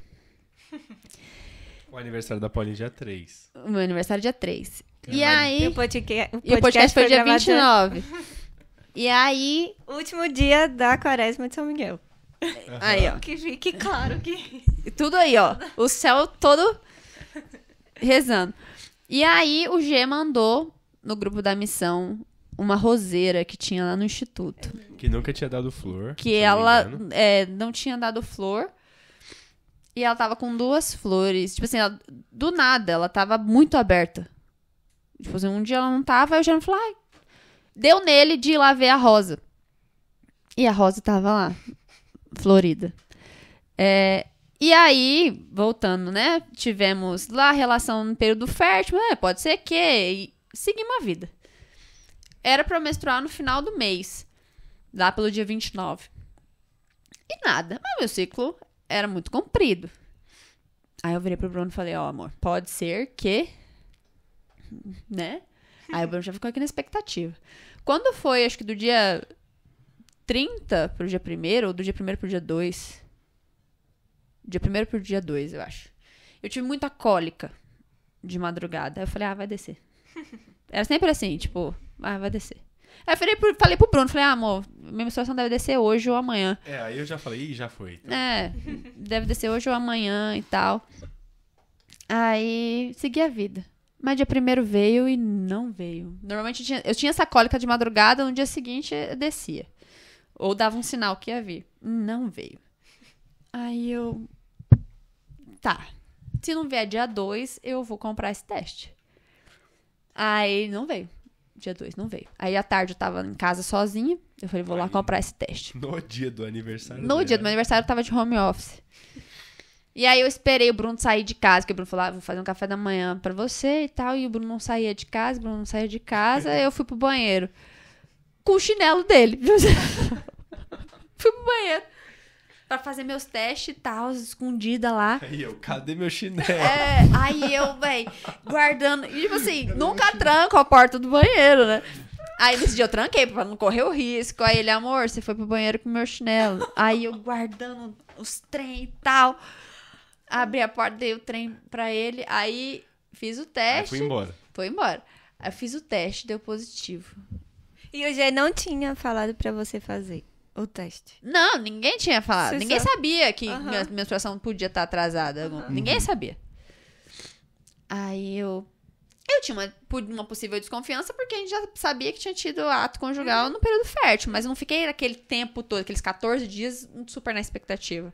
Mas quando a menstruação atrasou, eu falei, vou fazer. Aí eu falei, vou fazer, mas vou esperar meu aniversário, né? Dar a notícia num dia importante. Aí fiz um teste, deu positivo. Aí tomamos café da manhã, eu não falei nada, fomos fazer compra. Eu fiz outro teste pra ter certeza, imediatamente. Aí depois comprei um da Clearblue, porque tinha que estar escrito grávida. Que se eu desse um teste com 2 pauzinhos pro Bruno, ele não ia entender nada. Eu não lembro se era aniversário, acho que era aniversário do Rock. De uma outra criança, filho de um casal de amigos nossos. Não sei se era aniversário ou se era alguma outra comemoração, alguma coisa assim. E aí a Paulinha...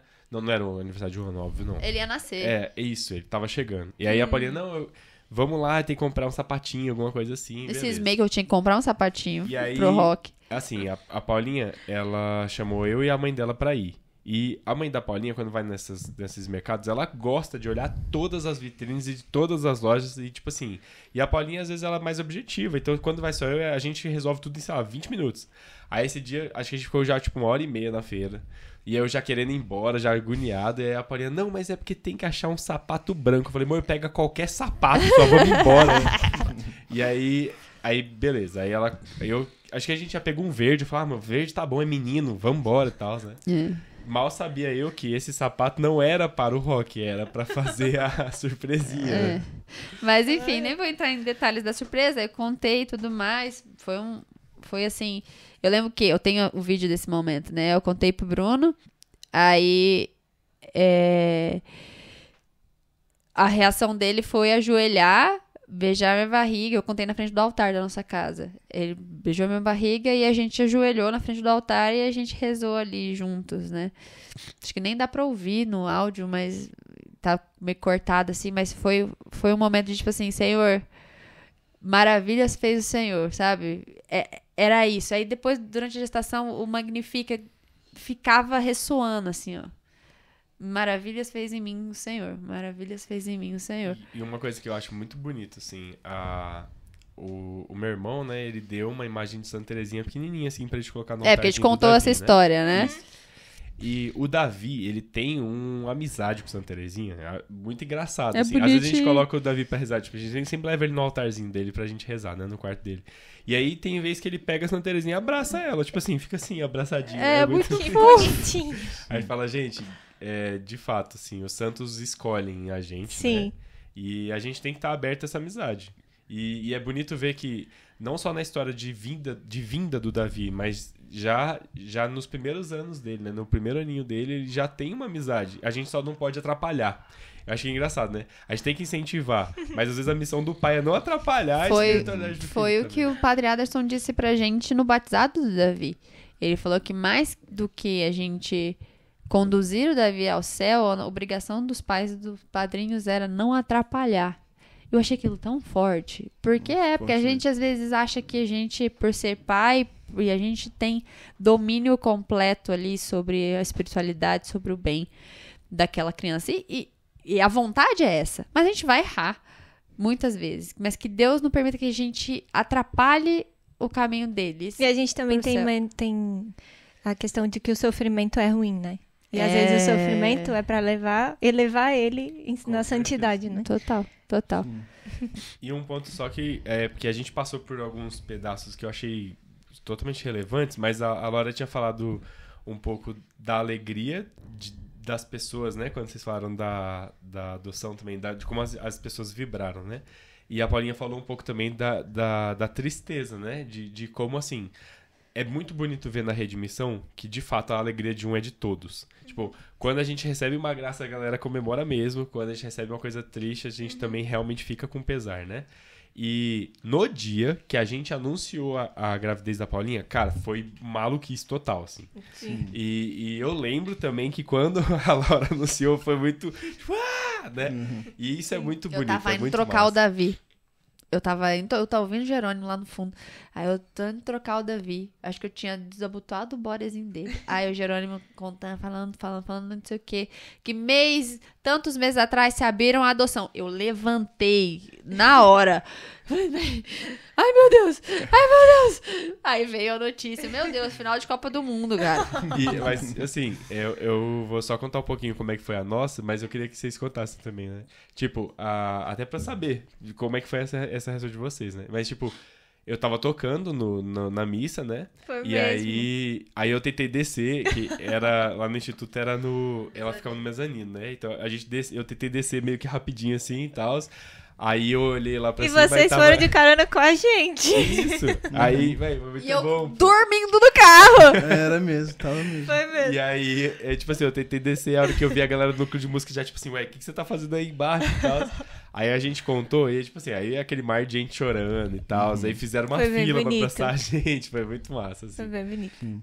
O nosso também foi. E eu queria que, tipo, na minha cabeça, rapidinho, a última missa que teve do Campus Vida, eu pedi muito antes, para que se a graça viesse, que se possível, Fosse lá. pedi muito a Nossa Senhora para que fosse lá, como eu queria que fosse naquele ambiente. Só que eu sou devota de Nossa Senhora das Graças. E hoje olha o Campus só. Vida está na paróquia Nossa Senhora das Graças. Então, enfim, né? Foi melhor Coitada, do que- mal sabe o que é bom para mim, né? Deus sabe muito mais. O nosso foi igual o Henrique falou, né? O G anunciou um comunicado importante pra todo mundo. E. É porque ele queria que muitas pessoas estivessem. Né? Se ele falasse o teu, talvez. Não sei, se daria todo mundo, né? Então ele colocou um teu mais assim. Era um comunicado geral, todo mundo achando que, sei lá, o Jerônimo ia sair da redmissão. Ele já tava com a viagem pra África marcada? Já, Já. né? Já. Depois, vamos antecipar a viagem pra Sim. África. Sei lá o que a gente achou que ia acontecer. E ele Mas- também queria pegar o Padre Aderson lá, É porque mesmo. ele tinha acabado de dar uma formação, num aprofundamento. E o Padre Aderson? Foi no PVM. O Padre Aderson era meu diretor espiritual, do Gustavo também. Hoje não, porque ele tem algumas outras funções e acabou, né, tendo um pouco de dificuldade de atendimento, tadinho, tá bem atarefado. E aí, ele era nosso diretor espiritual, ele me deu a unção dos enfermos no dia antes da cirurgia, então ele fazia muito parte, né, de todo o processo. Então eu queria muito que ele estivesse presente e ele foi quem nos deu a bênção e a bênção para Maria, que está em meu ventre, né? Foi a primeira bênção, quem deu foi ele. Aquilo para mim foi muito gratificante. Ele poder estar naquele dia foi tudo muito providência divina, né? E você teve experiência com Santa Terezinha também. É só isso, só pra que eu acho que a gente tá indo já, né? Finalizando. E só essa parte é que, na verdade, eu teve até tem essa parte, tem várias coisas, né? Testemunhos de vida a gente tem, graças a Deus, tem muita coisa. Mas tem uma parte que tem umas mulheres que mexem com essa parte nutricional e elas são católicas na rede social. E aí ela um dia falou sobre uma oração da grávida. E é muito, muito bonita a oração. E aí eu escrevi essa oração um dia e aí desde então eu rezei todos os dias para Nossa Senhora Grávida, que a Maria Vitória e o Guilherme nos deram de presente.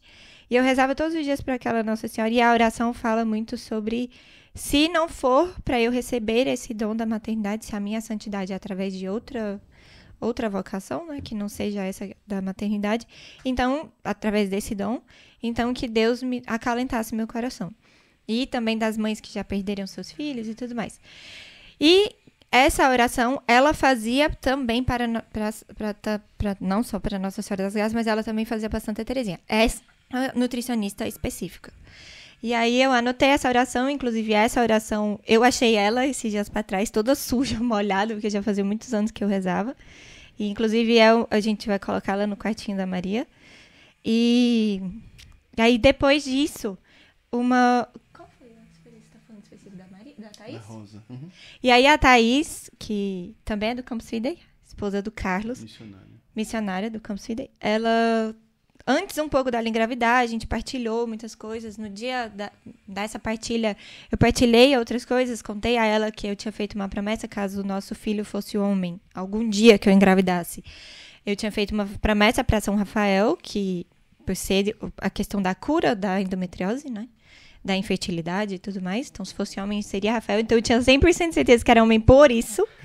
E nesse dia eu partilhei com ela, mas era uma partilha tão divina, tão espiritual, que naquele momento que eu falei, automaticamente eu Esqueceu. apagou de mim. Porque era Deus falando através de mim, não só eu. E a Thaís não esqueceu. E eu partilhei com ela que eu teria uma menina e que o nome dela seria Maria.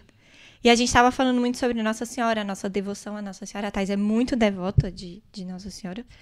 E aí a gente passou todo o processo. E aí, quando foi meu aniversário ano passado, a Thaís... E essa nutricionista também, ela entregava a rosa para Santa Terezinha ou para Nossa Senhora, todas as rosas que ela ganhava do esposo. Então, ela entregava aquilo pedindo o dom da maternidade, como entregando mesmo. Aquela rosa era o significado da entrega da vida dela, Nossa Senhora. E que, se fosse da vontade de Deus, que fizesse aquela graça, acontecesse aquela graça. E aí eu fiz a mesma coisa. A Thaís me deu uma rosa de aniversário. E aí, no dia do meu aniversário, eu entreguei. Aquilo me tocou de fazer aquilo. Falei, eu vou entregar essa rosa pra Nossa Senhora pedindo o dom da maternidade. E a rosa ela só secou, ela não murchou. A rosa tá lá, do mesmo jeito, até hoje, lá em casa. Ela fica no nosso altar. Então, quando aconteceu tudo isso, se eu fosse pensar em tudo isso, eu já saberia que era mulher, que era menina, né? Se eu fosse Os sinais já estavam aí, pensar em tudo, né? Olhando pra trás. E essa rosa tá lá, e eu entreguei ela também pra Santa Terezinha. E eu na minha cabeça não tinha história nenhuma com Santa Terezinha. Era mais relacionada à Nossa Senhora de Guadalupe, Santa Filomena, Santa Giana, mas eu não achava que eu tinha alguma relação. E aí, quando essa rosa secou desse jeito, bem bonita, bem aberta, isso me chamou a atenção, né? E é isso. A comunhão dos santos, ela é real, gente. Sim. Bom, acho que a gente tá quase terminando. É uma partilha que podia ficar aqui Horas, né? horas. É muita graça, assim. Acho que eu falo por mim e pelo Bruno, porque eu acho que cada um tem a experiência que Deus deseja para cada família. Então, acho que talvez seja até válido ter um podcast de famílias que engravidou imediatamente. É um outro medo que gera, né? Temos essas histórias. Ou a família que, de repente, chegou o terceiro, o quarto, enfim, assim como a gente já teve partilha aqui sobre a perda dos filhos. Mas a nossa particular, a realidade que Deus nos chamou foi essa espera. Que para alguns pode ter sido curto. Tipo assim, esse povo tá aí reclamando, demorou 2 anos e meio. Isso não é nada. Tem gente que a mãe do Bruno só engravidou com 7 anos de casado. 9? 9 anos de casado. Mas foi particular a nós. Doeu em nós. Nos formou, né?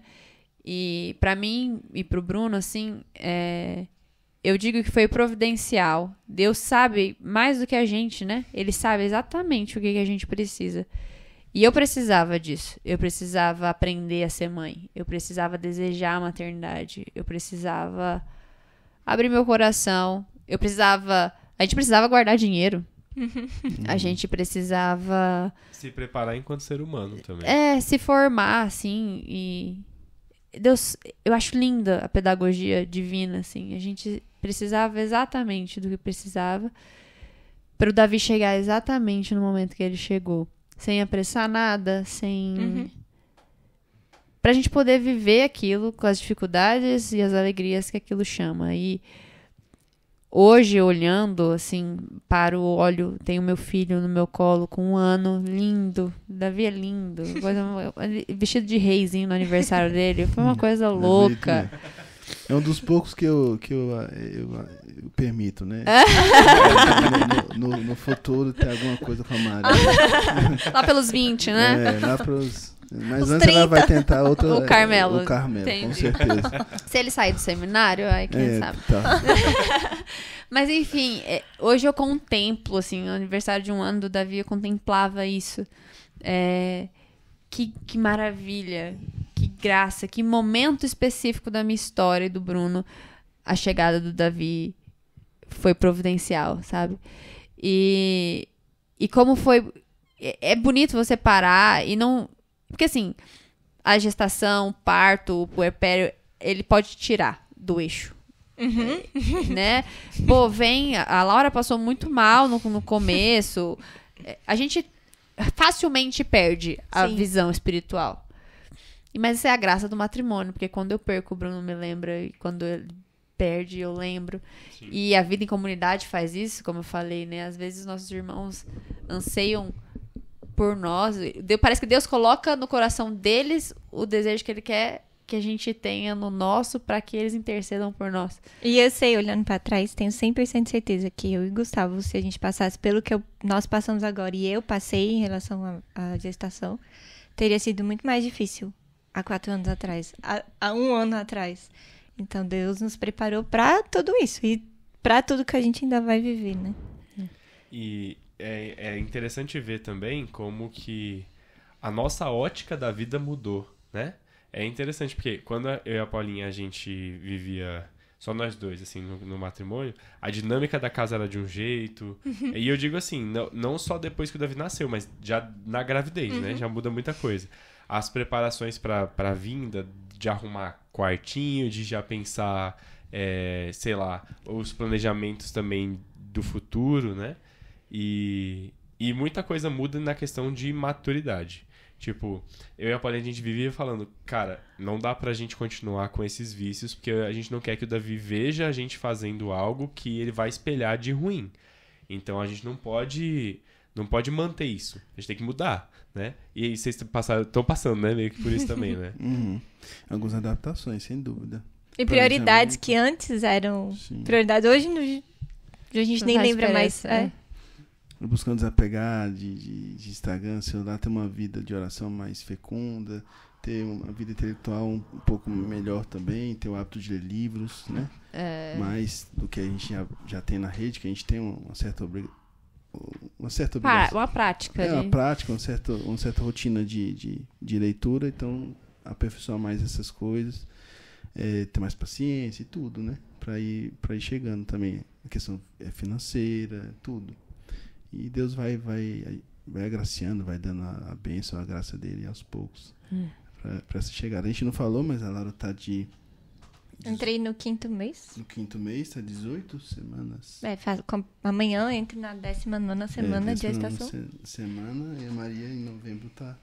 Já sentimos a Maria mexendo. Essa semana a gente sentiu ela mexer, então... já tá no 3º ultrassom, então tá sendo muito... Uma graça, né? Um milagre. Cara, é muito bom. Muito divino. É muito bom. E é só um adendo, assim, para algumas pessoas que vão ouvir, que às vezes a gente escuta, né? Muita gente, vai esperar a 12ª semana para contar dessa gestação para mais pessoas, né? Nós contamos com menos de 10 minutos. Tinha acabado de descobrir. Com menos de 1 semana, todo mundo já sabia. Então, todos os familiares, amigos, rede social, porque não que quando a pessoa não conta, ela não está celebrando uma vida, não é isso. Mas ela está escondendo uma vida por um medo de um medo de perder.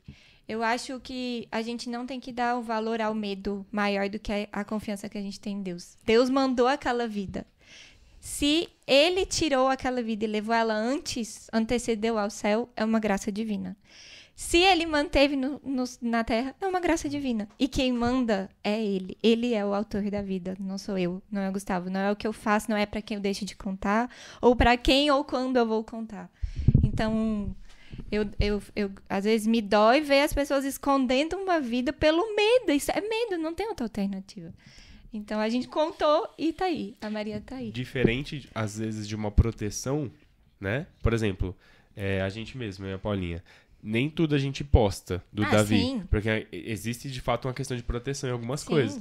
Mas nesse caso, não é, né? Não é uma proteção não contar a gestação. Não. Eu imagino, assim, no ciclo de vida que a gente vive, eu não tenho nem ideia de uma pessoa que gostaria de fazer um mal a uma gestante, entendeu? Então, tipo assim, é uma coisa muito maluca, né? Se tiver um maluco desse aí, então basicamente a gente já sabe que. Mas eu tive a experiência de contar e a pessoa, tipo, já de idade, fala assim: quantas semanas? Eu 4. Aí ela, mas. Vamos com calma, né? Vamos esperar um pouquinho. Mas eu falei, não, esperar não. É uma vida, eu sou mãe. E esperar o quê? Isso, sabe? Eu fico pensando, esperar o quê? Quantas pessoas perdem o filho com 37 semanas? Com 12 semanas? Com 18? Ou então depois que nasce, você não controla. Não, né? É o resto da vida tentando controlar por um mês, não dá. Ou então, por exemplo, A gente sabe, o Davi já tá com 1 ano e a gente tenta proteger ao máximo ele.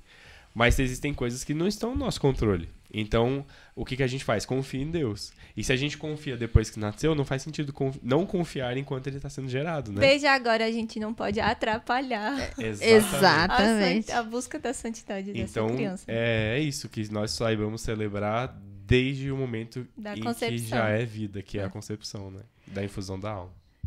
Bom, como eu falei, dava pra gente ficar aqui, meus amigos, em parte 1, 2, 3, 4, enfim, muitas partes.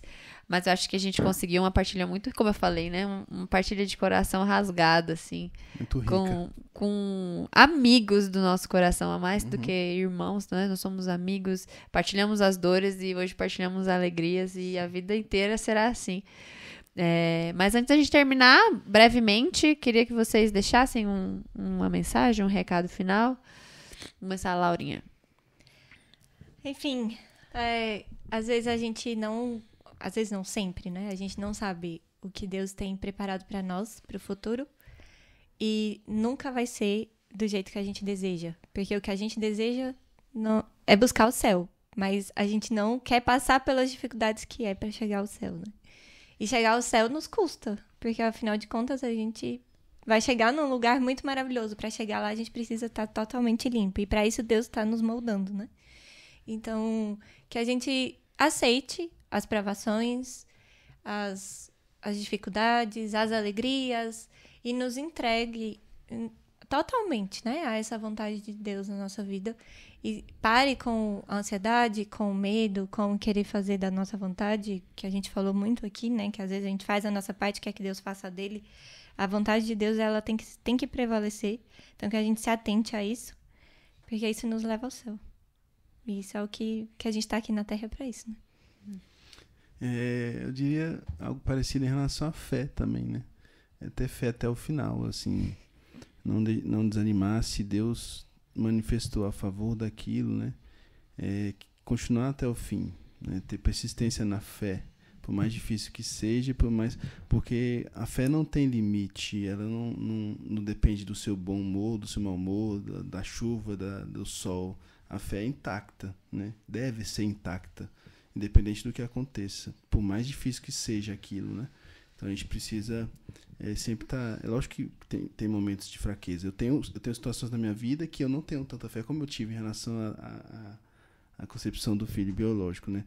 Mas eu levo... Meu diretor espiritual falou para mim em tudo ter essa fé da samaritana que agarrou as vestes de Jesus e confiante pediu a cura, né, do sangramento que ela tinha, e eu tive essa fé e ele pediu para que eu continuasse em todos os âmbitos da minha vida.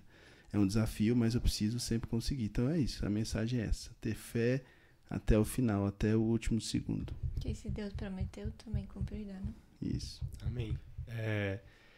Eu diria também que o nosso Deus é o Senhor das surpresas e que nós não atrapalhemos e que nós saibamos receber essas surpresas, né?